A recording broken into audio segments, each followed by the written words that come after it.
cidade de Tebas, na antiga Grécia. Uma atmosfera de sofrimento e mistério paira no ar. Atesta só os habitantes daquele venerando reino, e clamores desesperados ecoam pelas ruas. Todos buscam respostas, e o destino de uma cidade está prestes a ser decidido. No centro dessa controvérsia, o homem destemido, Édipo, ergue-se como governante exemplar que se dispõe a salvar seu povo. Esse homem, com disposição heróicas, coloca-se diante de seus súditos com a lealdade que lhe é própria. Contudo, ele ignora que sua jornada o levará a revelações amargas e a um confronto inusitado com seu próprio passado. Em seu passado glorioso, Édipo havia se consagrado como um herói que desafiou e aniquilou a misteriosa esfinge. Então, essa criatura sobrenatural, com corpo de leão, asas de águia e cabeça e seios de mulher, aterrorizava o povo de trevas, devorando todos aqueles que não logravam decifrar seu enigma. Sem grande esforço, com sua astúcia e perspicácia peculiares, Édipo soluciona o enigma proposto pela temível criatura, libertando a cidade de Tebas da opressão. Assim, nasce o célebre Rei Édipo, um símbolo de coragem e inteligência admirado por todos. Agora, à medida que a história se desenrola, Édipo buscará esclarecer a causa do atual infortúnio que aflige a cidade de Tebas, buscando respostas no oráculo de Apolo e enfrentando, com a confiança habitual, a sequência de enigmas que se configuram nesse processo. Contudo, inadvertidamente, as revelações que vêm à tona apontam para sua própria condição existencial. Quem é de fato o poderoso Rei Édipo? Quais laços invisíveis o conectam àquela calamidade? Não obstante, oscilando entre esperança e desespero, Édipo avançará, impulsionado por uma determinação inquebrantável, enquanto caminha em direção ao inexorável. Prepare-se para mergulhar em um drama intenso que explorará temas como destino humano, culpa e a busca pela verdade existencial. Convidamos aos presentes a acompanhar o destino exemplar do notável Rei Édipo em sua luta titânica contra as forças que hão de negar o seu destino. Agora, o palco se ilumina, o drama da vida se revela. A ação se passa diante do palácio do Rei Édipo. Junto a cada porta da fortificação real há um altar, a que se sobe por 3 degraus. O povo está ajoelhado em torno dos altares, trazendo ramos de louros e de oliveira. Entre os anciões está um sacerdote de Júpiter. Nesse momento, abre-se a porta central do palácio. Édipo aparece, contempla o povo e fala em tom paternal.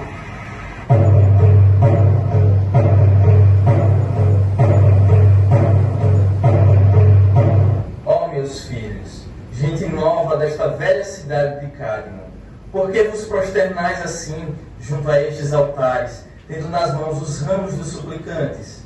Sente-se por toda a cidade o incenso dos sacrifícios. Ouvem-se gemidos e cânticos fúnebres. Não quis que outros me informassem da causa de vosso desgosto. Eu próprio é que venho, eu, o Rei Édipo, a quem todos vós conheceis. Eia, responde tu, ó velho, por tua idade venerada, convém que fales em nome do povo. Dize-me, pois, que motivo aqui vos trouxe, que terror, que desejo vos reuniu. Careceis de amparo? Quero prestar-vos todo o meu socorro, pois eu seria insensível à dor, se não me condoesse de vossa angústia. Ó Édipo, governante de nossa terra, veja este povo prostrado diante do teu palácio. Todos estão aqui, crianças, jovens e velhos como eu, sacerdote de Júpiter. Nosso povo espalha-se pelas praças e templos, implorando ajuda, enquanto Tebas sofre terrivelmente.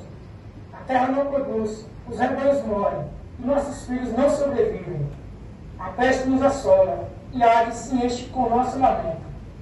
Não te consideramos um Deus, mas o melhor dos homens, pois salvaste Tebas da esfinge.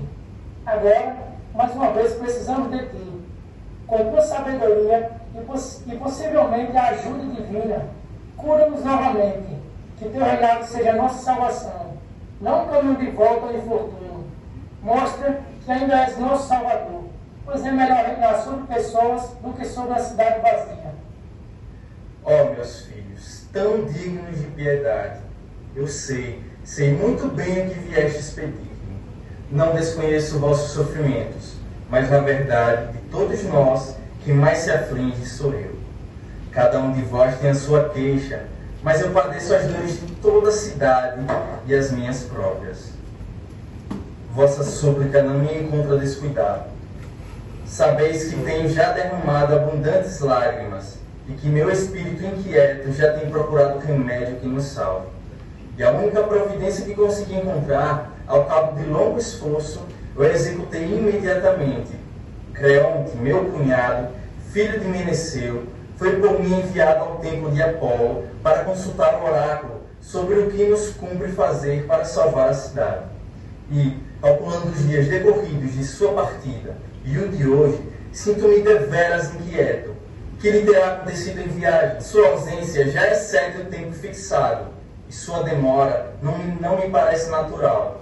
Logo que ele volte, considerai-me um criminoso se não executar com presteza tudo o que Deus houver ordenado.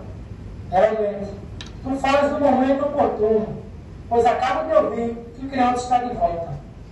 Ó rei Apolo, tomara que ele nos traga um oráculo tão propício quanto alegre se mostra sua fisionomia. Com efeito, a resposta deve ser favorável. Do contrário, ele não viria assim, com a cabeça coroada de louros. Vamos já saber. Ele que se aproxima e já nos pode falar. O príncipe, meu cunhado, filho de Meneceu, que respostas do deus Apolo tu nos trazes? Uma resposta favorável, pois acredito que mesmo as coisas desagradáveis, se delas não resultam com bem, tornam-se uma felicidade.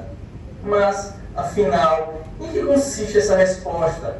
O que acabas de dizer não nos causa confiança, nem apreensão. Se queres ouvir-me na presença desses homens, eu falarei. Mas estou pronto para entrar no palácio, se assim preferires. Fala perante todos eles. O seu sofrimento me causa maior desgosto do que se fosse meu somente. Pode ser, pois, o que ouvi da boca de Deus. O rei Apolo ordena expressamente que purifiquemos essa terra da mancha que ela mantém, que não a deixemos agravar-se até tornar-se intolerável. Mas por que meios devemos realizar essa purificação? De que mancha se trata? Urge expulsar o culpado, ou punir com a morte o assassino, pois o sangue maculou as cidades. De que homem se refere o oráculo à morte? Laio, o príncipe, reinou outrora nesse país, antes que te tornasses nosso rei. Sim, muito ouvi falar nele, mas nunca ouvi. Tendo sido morto, rei Laio, o Deus agora exige que seja punido seu assassino, seja quem for. Mas onde se encontra ele? Como descobrir o culpado de um crime tão antigo? Aqui mesmo, na cidade, afirmou o oráculo. Tudo que se procura será descoberto. E aquilo de que descuramos nos escapa. Foi na cidade, no campo ou em terra estranha que se cometeu o homicídio de Laio? Ele partiu de Tebas para consultar o oráculo, conforme nos disse, mas não voltou. Nenhuma testemunha, nenhum companheiro de viagem viu qualquer coisa que nos possa esclarecer a resposta? Morreram todos, com exceção de um único que, apavorado, conseguiu fugir. E de tudo o que viu, só nos pôde dizer uma coisa. Que disse ele? Uma breve revelação pode facilitar-nos a descoberta de muita coisa, desde que nos dê um vislumbre de esperança. Disse-nos ele que foram os salteadores que encontraram lá em sua escolta e o mataram. Não um só, mas um numeroso bando.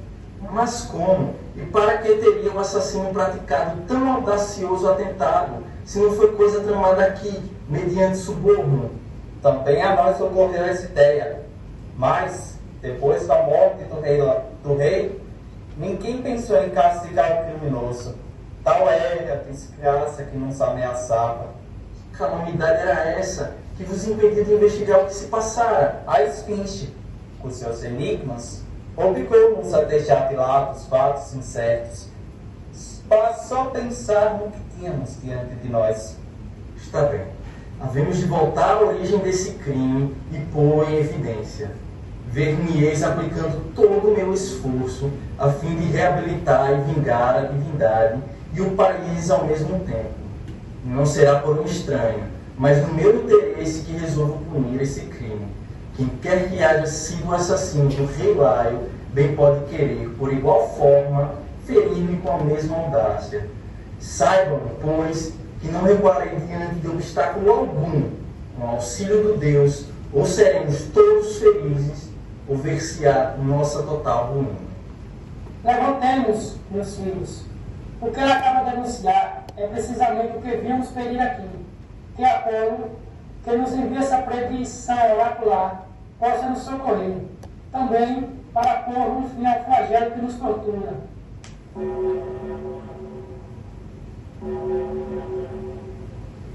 Ó Deus, que mensagem trazes novas para trevas, estamos tomados pelo terror e desespero.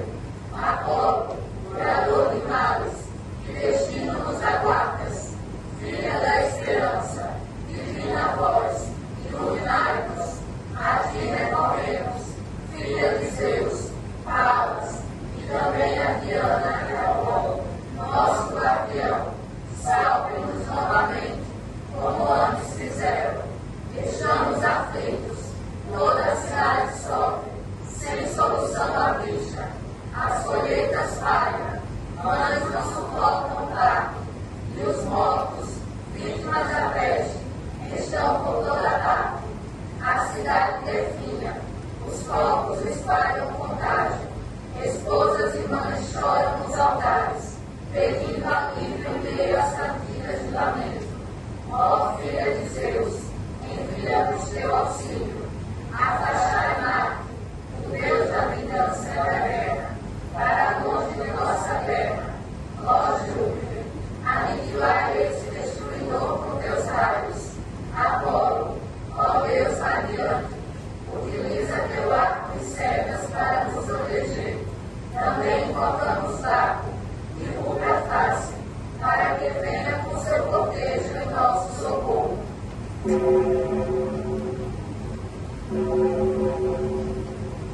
Ó cidadãos, ouçam. Quem souber quem matou Laio, fale sem medo, pois a única punição será o exílio. Dirijo estas palavras a todos vós.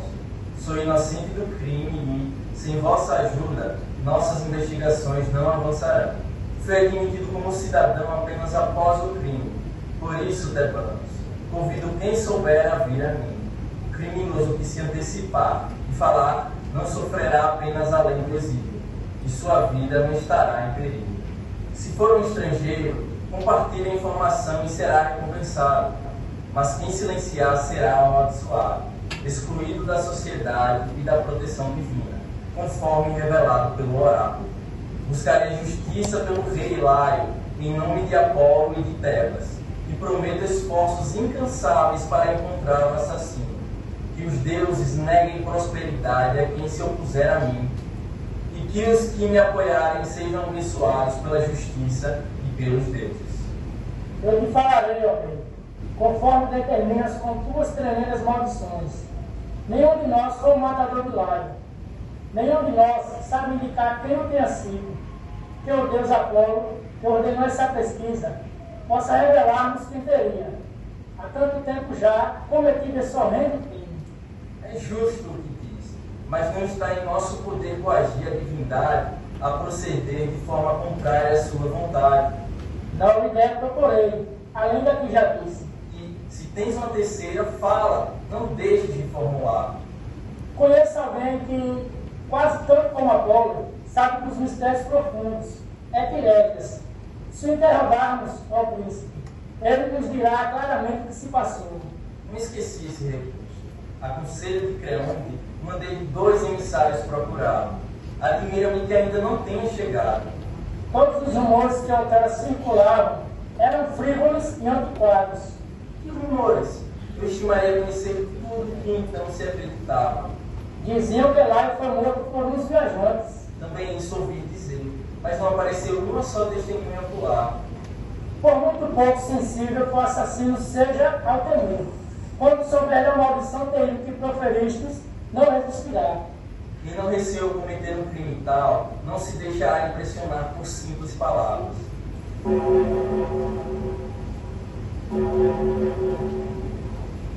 Acaba de chegar e tudo nos vai descobrir. Trazem aqui o divino profeta, o único entre todos os homens, que sabe desenhar a verdade.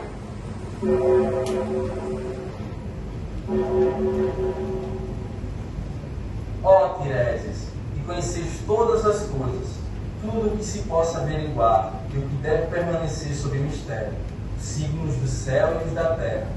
Embora não vejas, tu sabes do mal que a cidade sofre. Para defendê-la, para salvá-la, só a ti podemos recorrer, ó Rei. Apolo, conforme deves ter sabido por meus emissários, declarou a nossos mensageiros que só nos libertaremos do flagelo que nos maltrata se os assassinos de Laio forem descobertos nesta cidade e mortos ou desterrados. Por tua voz, Tiresias, não nos recuseis as revelações oraculares dos pássaros, nem quaisquer outros recursos de tua arte divinatória. Salva a cidade, salva a ti próprio, a mim e a todos, eliminando esse estigma e provendo o homicídio. De ti nós dependemos agora. Ser útil, quando para isso temos os meios e poderes, é a mais grata das tarefas. Oh, terrível coisa é a ciência, como saber se torna inútil. Eu bem assim pensava, mas creio que eu esqueci, pois do contrário, não teria consentido em vir até aqui. Tu, Tiresias, que estás tão desalentado? Ordena que eu deseja reconduzir a minha casa. Oh, rei, se me atenderes, melhor será para ti e para mim. As palavras de tua parte não são razoáveis nem amistosas para com a cidade que te mantém, visto que lhe recusas a revelação que te solicita.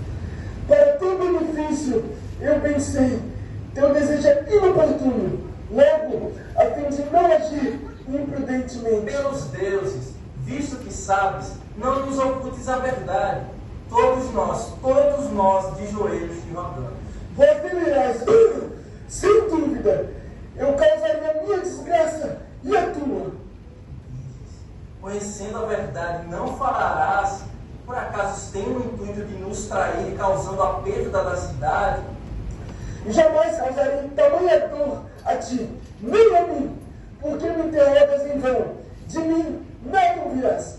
Pois que, ó tu, o mais acelerado de todos os homens, tu irritais um coração de pedra, e continuarás assim, inflexível e inabalável? Censuras em minha cara que estou hesitando, porque ignoras ainda que citaria em outros.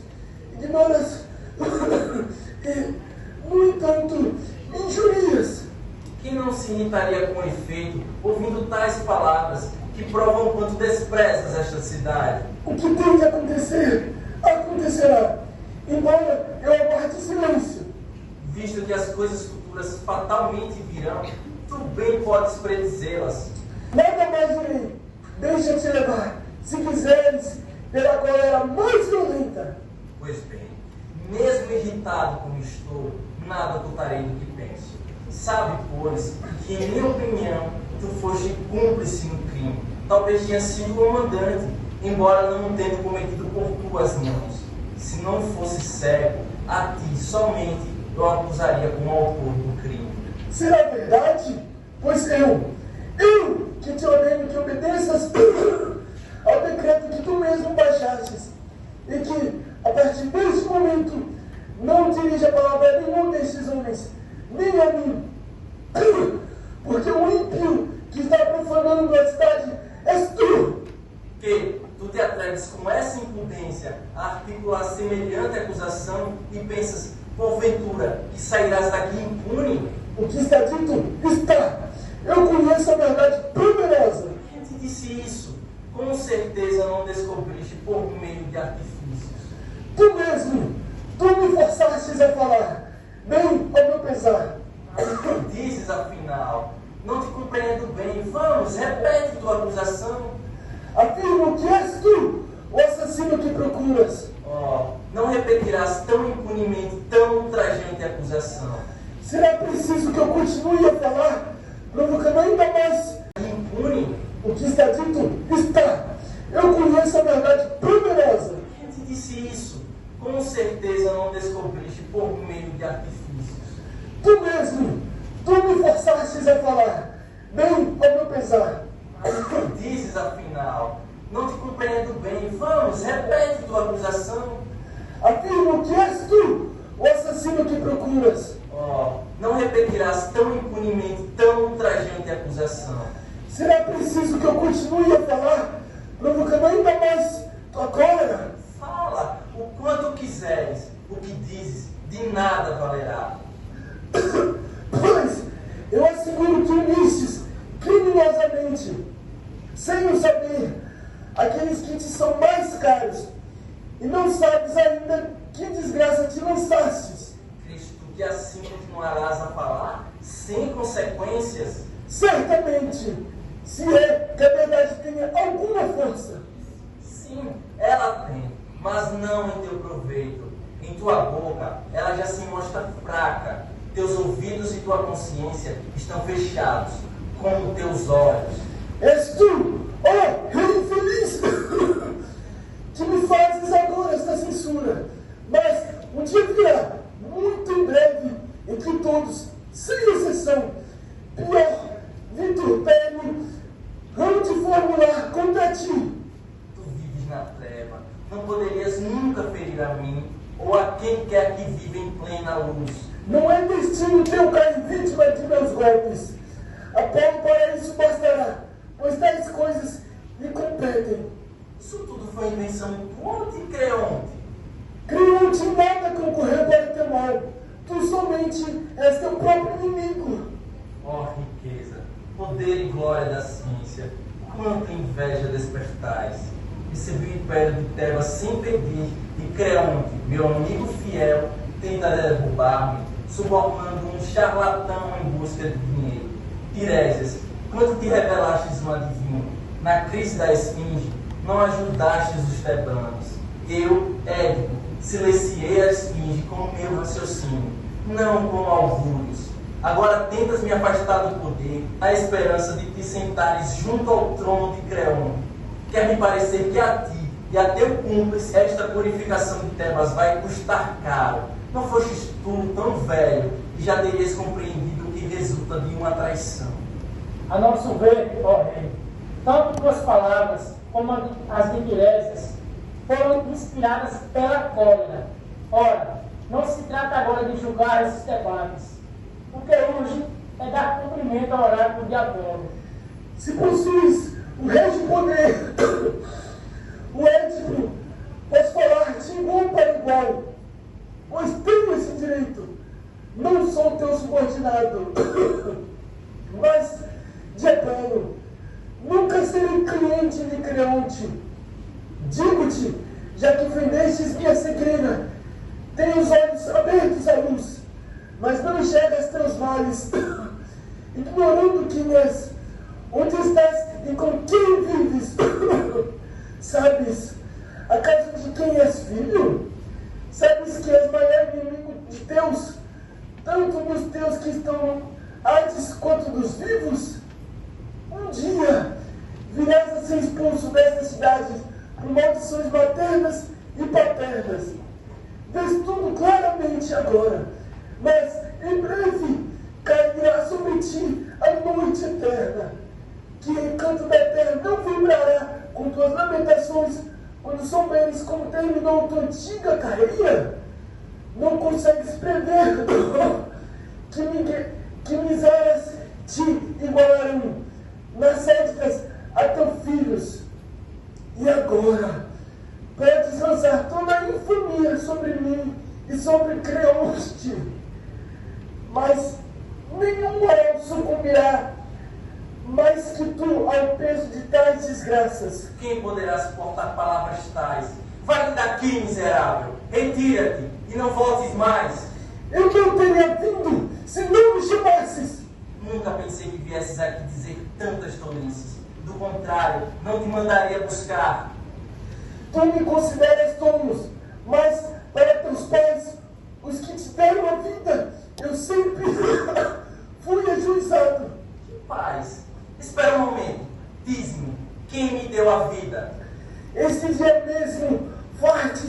a sabedor de teu nascimento e de tua morte.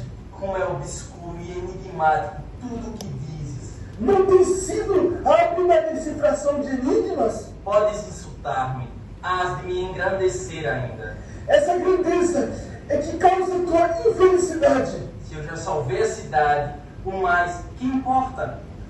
Eu me retiro. Ó menino, vem guiar-me. Sim, é prudente que ele te leve. Tua presença me importuna. Longe daqui não me molestarás. Vamos embora. Mas antes, quero dizer o que me trouxe aqui. Sem temer tua cólera, pois não podes me fazer mal. O homem que procura há tanto tempo sobre a morte de Laios está aqui. É um estrangeiro, mas logo se revelará como tebano e não se alegrará com essa descoberta. Ele vê, mas se tornará cego, rico, acabará mendigando. Seus passos o levarão ao exílio, trôpego, com o auxílio de um cajado. Descobrirá quem é, ao mesmo tempo, irmão e pai de seus filhos, e filhos e esposos da mulher que lhe deu a vida. Profanou o leito de seu pai, a quem matou. Vai, Édipo, reflete sobre isso em teu palácio. Se me convenceres de que minto, pode declarar que não tenho nenhuma inspiração profética.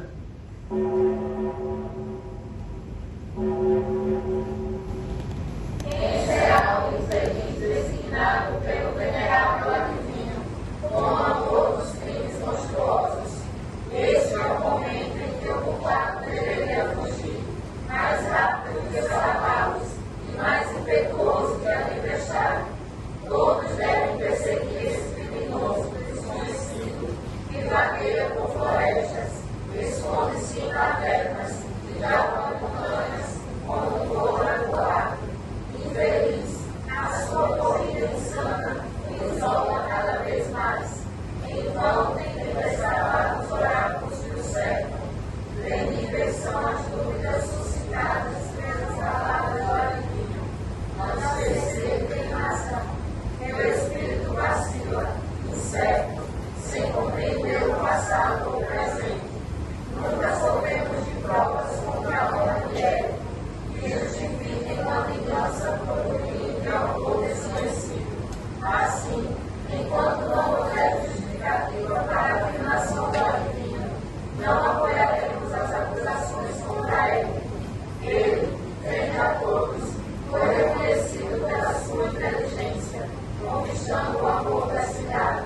Assim, meu espírito nunca o lançará de mim.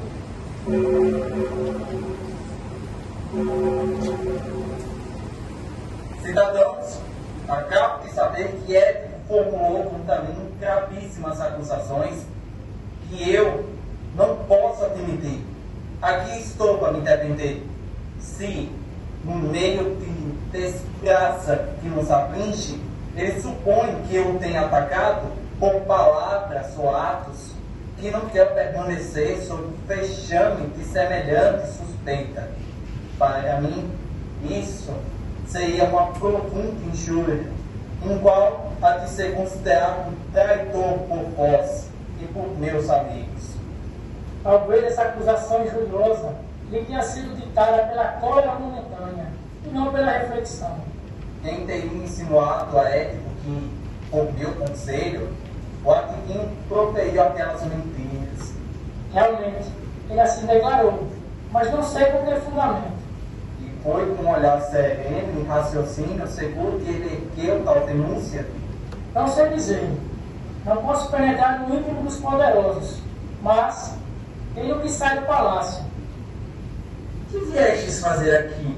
Tem coragem de vir à minha casa? Tu, que conspiras contra a minha vida e pretendes arrancar meu poder? Vamos, diz-me, pelos deuses, pensas tu, por acaso, que eu seja um covarde ou um demente? Supunhas que eu nunca viesse saber de tuas ações secretas? Não será intento de um louco pretender, por ato de usurpação, uma autoridade que só nos podem dar o povo e a fortuna? O que Responderei a tuas palavras de igual para igual, e só me julgas depois de me ter ouvido. Tu és hábil em manobrar a palavra, mas eu não me sinto disposto a ouvir-te, sabendo que tenho em ti um inimigo perigoso. Mas não insistas em afirmar que não és culpado, e não te iludas, pensando que ofenderás a um parente sem que recebas o devido castigo. De acordo, tens razão nesse ponto, mas disse-me qual foi a ofensa que te fiz. Foste tu ou não que me aconselhou a mandar vir esse famoso profeta? Sim, e mantenho a minha opinião acerca dele. Há quanto tempo, Laio, desapareceu, vítima de um assassino? Já lá se vão muitos anos. E já nesse tempo, Tiresias exercitava a sua ciência? Sim, ele já era, então, sábio e respeitado. E nessa época, disse ele alguma coisa a meu respeito? Nunca, pelo menos em minha presença. E vós não fizestes pesquisas a fim de apurar o crime? Fizemos, certamente, mas nada se descobriu. Como se explica, pois, que esse homem tão hábil não tivesse tido então o que diz hoje? Não sei. E quando desconheço uma coisa, eu prefiro calar. Tu não ignoras, no entanto, e deves, em plena consciência, confessar que, se ele não estivesse de conluio contigo, nunca viria dizer que a morte de Laio foi crime por mim cometido. E ele disse, tu pensares. Mas também eu tenho o direito de dirigir algumas perguntas. Pois interroga-me. Tu não me convencerás de que haja sido eu o assassino. Vejamos. Como abandonaria isso corpo que mencionas? Isso seria tolice. Prova do que digo para Delfos e verifica se não transmitir a resposta do oráculo corretamente. Se for faz que eu estou em conluio com a divina, condenar-me à morte com 2 corpos, solteiro e no meio. Não me acuse sem saber. Não é certo julgar levianamente homens íntegros, assim como é injusto considerar íntegros os desonestos. O tempo revelará a verdade, pois ele mostra quando os homens são bons, e um dia é suficiente para evidenciar a maldade dos maus. Para quem, sinceramente, quer evitar a injustiça, ele muito bem falou, amigo. É sempre falível o julgamento de quem decide sem ponderação. A fim de evitar um ataque, as ocultas urdindo contra mim, devo estar pronto sempre para a defesa. Se eu esperar tranquilamente, os planos deste homem serão realizados, e os meus fracessarão. E pretendes tu, nesse caso, exilar-te do país? Não, é tua morte, e não apenas o desterro que eu quero. Mas, quando puderes comprovar que eu conspiro contra ti, falas como quem se dispõe a não obedecer? Sim, porque vejo que não estás deliberando com discernimento. Mas tu és um traidor. E se o que afirmas não for verdade? Seja como for, eu devo ser obedecido. Não, se ordenais o que não for justo. Ó cidadão de Tebas, Também eu posso convocar a cidade. Ela não é tua exclusivamente.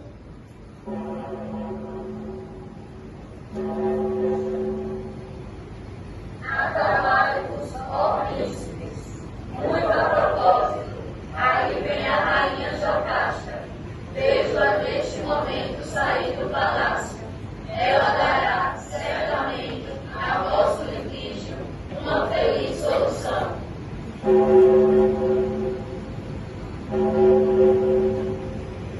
Por que provocastes, infelizes, esse imprudente debate? Não vos envergonhais em discutir questões íntimas no momento em que a atroz calamidade cai sobre o país? Volta ao teu palácio, Édipo, e tu, Creonte, a teus aposentos. Não exciteis com palavras vãs uma discórdia como esta. Édipo, teu marido ou minha irmã, julga acertado tratar-me naturalmente, impondo-me ouro, desterro, está longe da pátria ou a morte. verdade, minha esposa. Acusei de conspirar contra minha pessoa. E seja eu desgraçado, e morra maldito se cometi a perfídia de que me acusas. Pelos deuses, Édipo, crê no que ele te diz. e crer não só pelo juramento que proferiu, mas também em atenção a mim e a todos quantos estão presentes.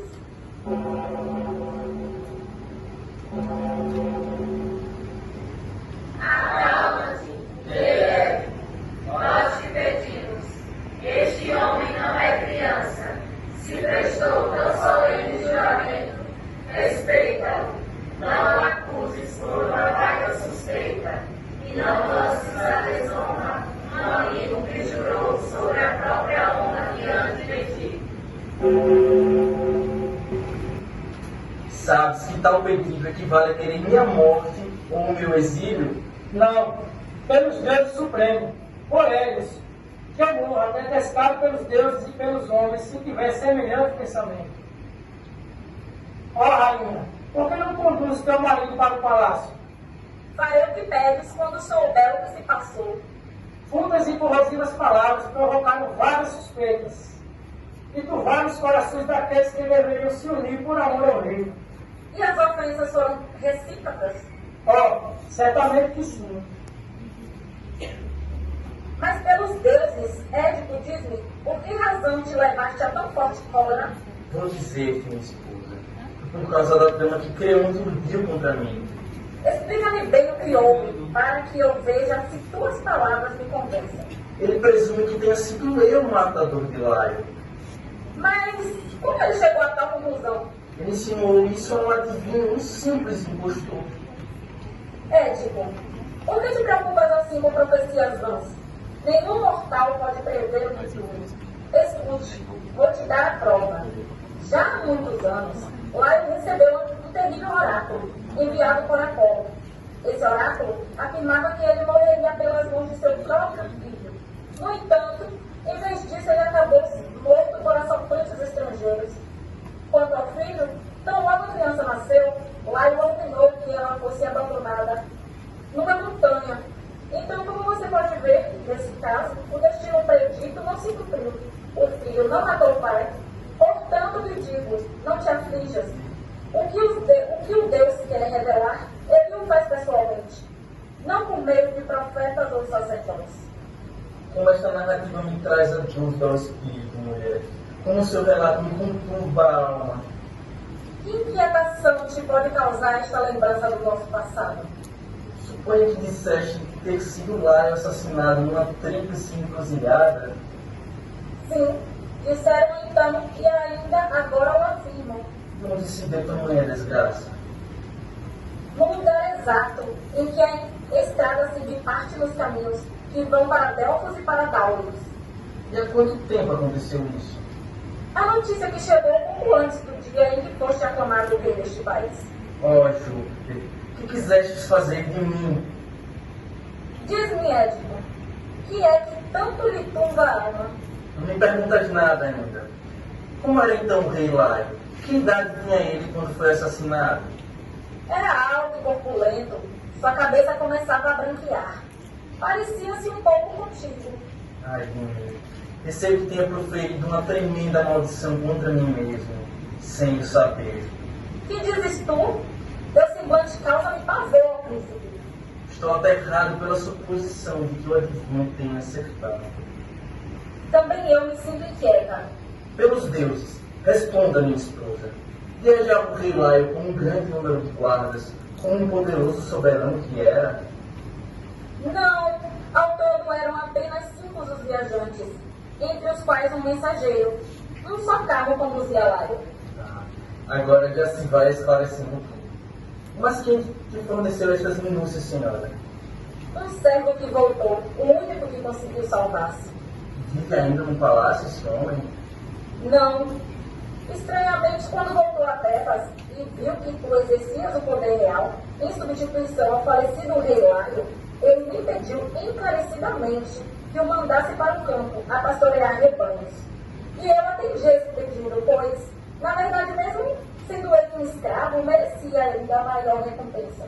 Seria possível trazê-lo imediatamente ao palácio? Certamente. Mas, para que chamá-lo? É que eu receio, senhora, já ter descoberto muita coisa do que ele vai nos dizer. Pois ele virá. Mas diga-me, meu senhor, o que tanto te inquieta? não te recusarei essa revelação. A quem poderia eu, com mais confiança, fazer uma confidência de tal natureza nas situações que me encontro? Meu pai é Políbio, de Corinto, e minha mãe, Mero. Eu era um dos cidadãos mais respeitados lá, até que, durante um banquete, um homem bêbado me chamou de filho enjeitado. Embora indignado, confrontei meus pais, e eles negaram a acusação. Mesmo assim, fui ao oráculo de Delfos. Apolo não respondeu às minhas perguntas, mas revelou que eu mataria meu pai e casaria com minha mãe. Aterrorizado, fugi de Corinto para evitar esse destino. No caminho, cheguei a uma encruzilhada onde um mensageiro e um homem em um carro me empurraram. Em um acesso de raiva, ataquei, matando o viajante, que muito parecia com a descrição que tu me deste de lá. Se ele era mesmo Laio, sou o mais desgraçado dos homens. A esposa de Laio, agora minha esposa, estaria manchada por minhas mãos assassinas. A minha única esperança agora é o testemunho do servo que escapou do ataque à caravana de Laio no fatídico dia do assassinato do antigo rei, meu antecessor. Tenha esperança, ó amado rei. Aguardemos o depoimento do velho servo, que hoje vive no campo como pastor de ovelhas. Com calma, logo tudo se esclarecerá. Oh, sim, é a única esperança que me resta, a palavra desse pastor que é incrível. E por que a presença desse homem te poderá possibilitar? Vou dizer-te já, se o depoimento do pastor coincidir com o que agora me disseste, eu estou salvo. Que revelação teria sido essa, tão importante que ouviste de mim? Conforme declaraste há pouco, esse homem dissera que Laio foi assassinado por salteadores. Se ele persistir em tal afirmativa, não teria sido eu o assassino. Mas se ele disser que foi um só agressor, é evidente que fui eu o autor do crime. Sim, certamente, ele o disse. E não poderá agora negar seu testemunho. E ainda que mude agora sua narração, nunca poderá provar que tu és o assassino de Laio. Como eu disse antes, de acordo com o oráculo de Apolo, o rei deveria morrer pelas mãos de seu próprio filho. Ora, esse filho infeliz não poderia ter matado Laio, porque morreu antes dele. Tem razão. Mande, pois, chamar esse escravo sem demora. Vou mandar imediatamente, mas entremos no palácio. Poderia dizer-me, ó estrangeiros, onde fica o palácio do rei Édipo e onde ele se encontra? Seu palácio, eu aqui. O rei está em seus aposentos. Aqui está a rainha, sua esposa e mãe de seus filhos. Que viva sempre feliz, a esposa legítima desse homem. E que o mesmo aconteça a ti, peregrino, porque bem o mereces, por tuas bondosas palavras. Mas dize por que vieste e que notícia nos quer anunciar, coisas favoráveis para a tua casa e teu marido, senhora. De que se trata? De onde tu vens? De Corinto. A notícia que te trago certo que é muito agradável, sem dúvida, que o será mais pode também causar-te alguma contrariedade. Mas que notícia será essa que produz assim um duplo efeito? Os pais, como eu não sou. E por que me consideravam, então, seu filho? Porque há muitos anos ele te recebeu em minhas mãos. Que dizes de tuas mãos? Tu me tinhas achado ou comprado quando foi por ti entregue a ele? Eu tinha a vida encontrada na grota de Citeron. O que fazias tu nesses lugares? Eu apacentava ali rebanho montanheiros. Eras então pastor e trabalhavas por conta de alguém? Sim, e fui o teu salvador, meu filho. E que mal sofria eu, quando me encontrastes em tão miserável situação? As articulações de teus pés poderiam dar a prova disso. Eu te desamarrei, tu tinhas as extremidades de pés furadas. Oh, que horríveis cicatrizes eu conservei nesses primeiros anos. Daí provei o nome que te demos. Diz-me, pelos deuses, quem ordenou tal coisa, meu pai ou minha mãe? Não sei dizer, mas aquele que te deixou em minhas mãos certamente saberá. Tu me recebestes em dom todo? Não me encontrastes abandonado? Não, foi um pastor que me entregou a mim. Quem é ele? Ele se dizia servo de Laio. O antigo rei deste país? Precisamente, era o pastor desse rei. Vive ainda esse homem? Seria possível vê-lo? Vós, que viveis nessa cidade, certamente podereis responder melhor do que eu. Há entre vós que conheça o pastor a quem ele se refere, respondei, pois é este o momento em que deve ser esclarecido esse assunto. Ó velho, olha bem para mim e responde a todas as perguntas que eu te vou propor. Pertences outrora ao rei Laio? Sim, eu era seu escravo, mas ele não me adquiriu. Eu fui criado em seu palácio. O que fazias tu? Qual era a tua ocupação? Por quase toda a minha vida tenho sido pastor. Em que sítios permanecias com mais frequência? Ora andava pelo Monte Sinteron, ora pelas terras próximas. Lembrastes de já ter visto esse homem? Mas que fazia ele? De quem me falas tu? Deixe que aqui está. Já o encontraste alguma vez? Não posso responder já. Não me recordo bem. Isso não me surpreende, Senhor. Ele não se recorda, mas eu vou reavivar sua lembrança. Estou certo de que ele me conheceu no Citeron, e ele com 2 rebanhos, e eu com um só. Fomos vizinhos durante 13 meses inteiros. Depois, voltei para meus estábulos, e ele foi para os currais de Laio. Está certo? Não foi isto mesmo? Dizes bem, mas isso foi já há muito tempo. Vejamos agora. Lembraste de me haver confiado uma criança para que eu a criasse como meu próprio filho. Que dizes tu? Por que me perguntas isso? Eis aqui, meu amigo, aquele que era então um menino pequenino. Desgraçado, por que não te calas? Não te irrites contra ele, meu velho. São as tuas palavras e não as dele que merecem a nossa indignação. Que mal fiz eu, bondoso rei? Não respondeste o que devias a propósito do menino a quem ele se refere. Ele fala sem saber e perde seu tempo. Pois se não responderes por bem, responderás à força. Eu te suplico, pelos deuses, não faças mal a um velho. Que um de vós lhe amarre imediatamente as mãos às costas. Que desgraçado que sou. Por que me fazes isso? Que queres tu saber? A criança de quem se trata, tu lhe entregaste? Sim, melhor fora que neste dia eu morresse. Pois é o que te acontecerá hoje se não confessares a verdade. Mas, com mais certeza ainda, se eu disser a verdade, estou perdido. Quer me parecer que este homem procura evasivas. Não, eu te disse, ó rei, que realmente eu lhe dei a criança. Não me perguntes mais nada. Tu és um homem morto se eu tiver de repetir essa pergunta. Pois bem, aquele menino nasceu no palácio de Laio. Era um escravo, era um descendente dele ou de sua família?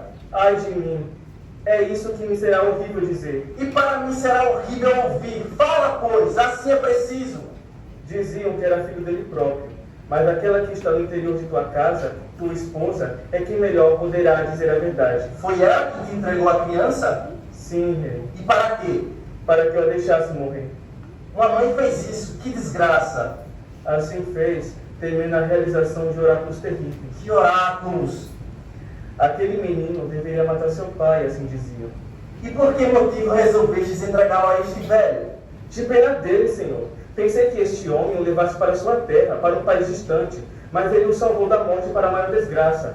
Porque se é tu quem ele diz, sabe que tu és o mais infeliz dos homens. Oh, ai de mim, tudo está claro. Ó luz, que eu te veja pela derradeira vez.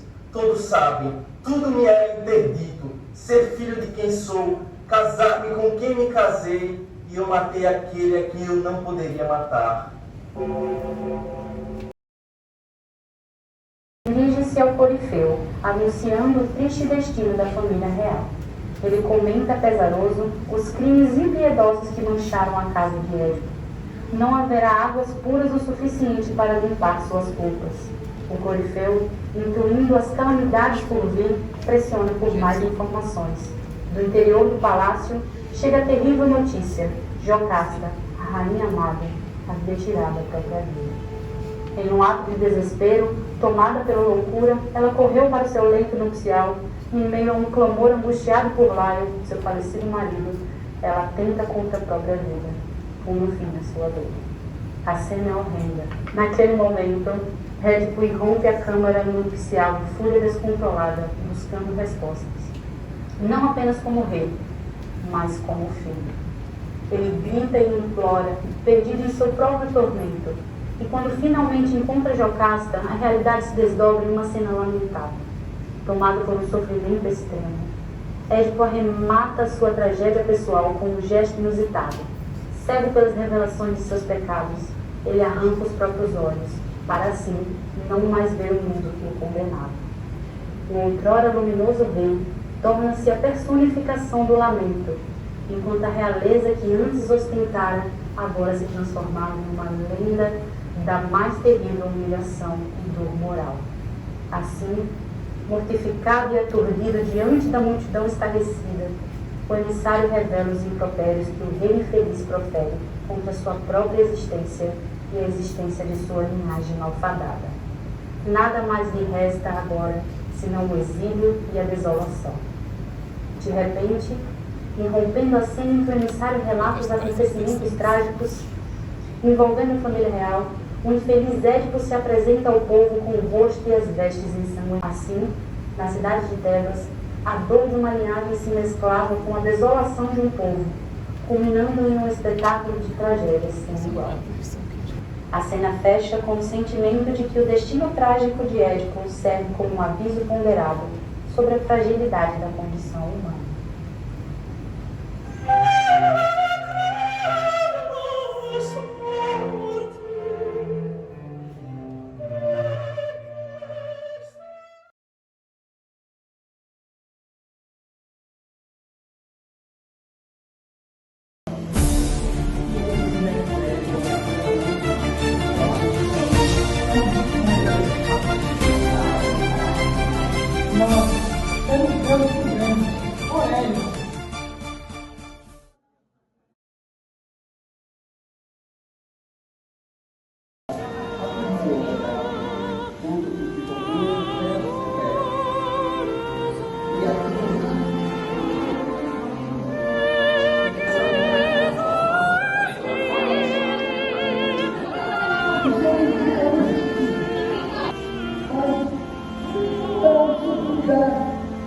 Mas que tu alcançaste graça.